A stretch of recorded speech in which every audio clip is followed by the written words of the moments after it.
Few experiences cut as deeply as the death of a child.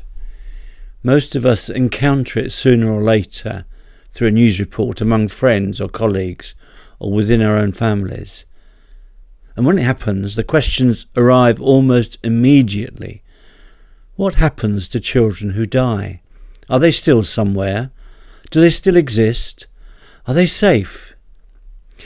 This video explores these questions through the true story of one mother and the way an unusual body of spiritual writing helped her to imagine what might lie beyond death.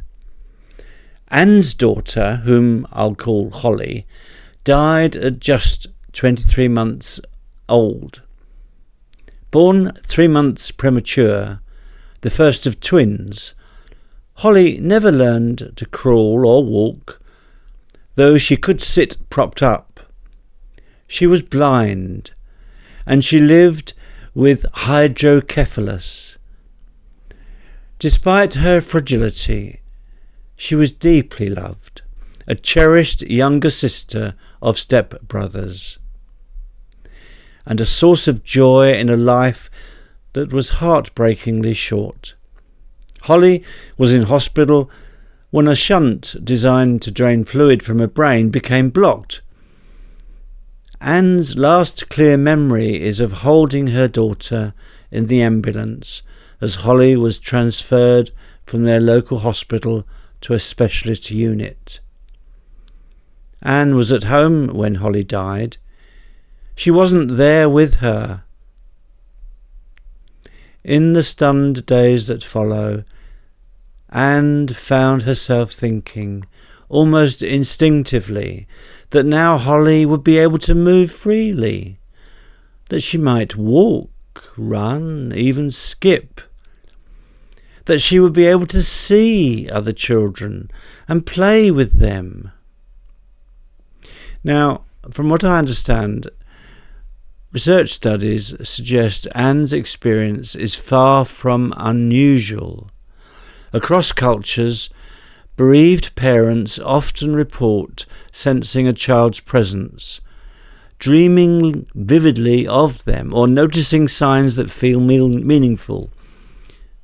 These experiences are most common in early grief, but for some they continue for years. Anne's imaginings were shaped by something else too, her familiarity with the books of the 18th century Swedish mystic Emanuel Swedenborg. This man claimed to have sustained access to what he called the spiritual world, a hidden dimension of reality that he believed we enter after death. According to Swedenborg, children who die awaken in an environment where they are gently cared for, by whom he described as angelic mothers. For this idea mattered to Anne. Holly had always known touch, being soothed, held, comforted. The thought that she might be held after she crossed from one world to another just felt right.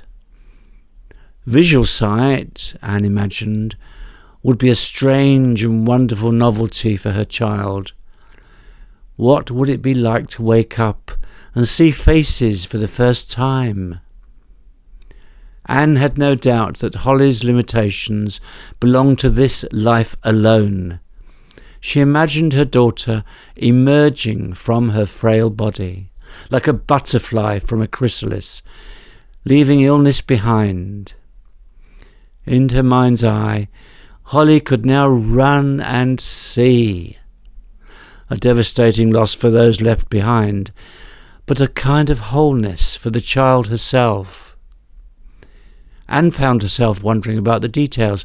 Did Holly crawl first, testing her new strength, pulling herself upright? Did someone hold her hands as she took her first steps? These questions, far from trapping Anne in grief, seemed to allow her to maintain a continuing inner relationship with her daughter, something many psychologists now recognize as a healthy part of mourning.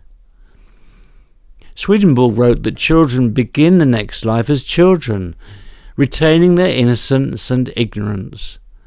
They grow up in families with other children to play with, learning gradually through affection, example, and shared activity. We can think of gardens, water to splash in, clay and sand to shape. Children, he said, are no less mischievous than they are on earth, learning empathy when their actions cause sadness to others. Education happens through imitation, storytelling, and drama. Most strikingly, Swedenborg insisted that all children, regardless of culture, regardless of beliefs or the moral standing of their parents, all children are received into a realm governed by love and care.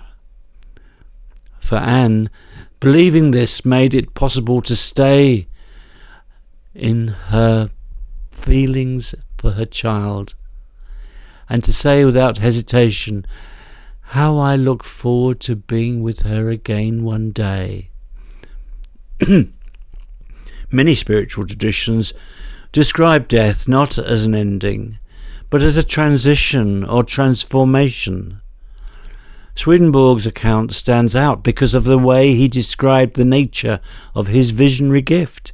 He claimed that for the last 27 years of his life, he could, on a daily basis, see and hear the spiritual world, converse with those within it, and then return to ordinary consciousness. And he distinguished his state from those of dreams, trances, or momentary visions, insisting that his experience was continuous, controlled, and purposeful, granted, he said, by divine providence. Now, whether one accepts his claims or not, his writings have offered generations of readers a detailed framework for thinking about death, and in Anne's case, a way of holding on to hope. This is a true story about grief and about hope, about a mother who lost her child and who found solace in a vision of lasting life. Drawing on the writings of the 18th century mystic Emanuel Swedenborg, I've explored what happens when a child dies, and how such pictures can help the living to endure what otherwise feels unbearable. Thanks for listening to me. If you've been interested, why not give me a like and offer a comment? It encourages YouTube to show this video to a wider audience. If you're interested in my other videos on the afterlife, you can click the playlist link right now.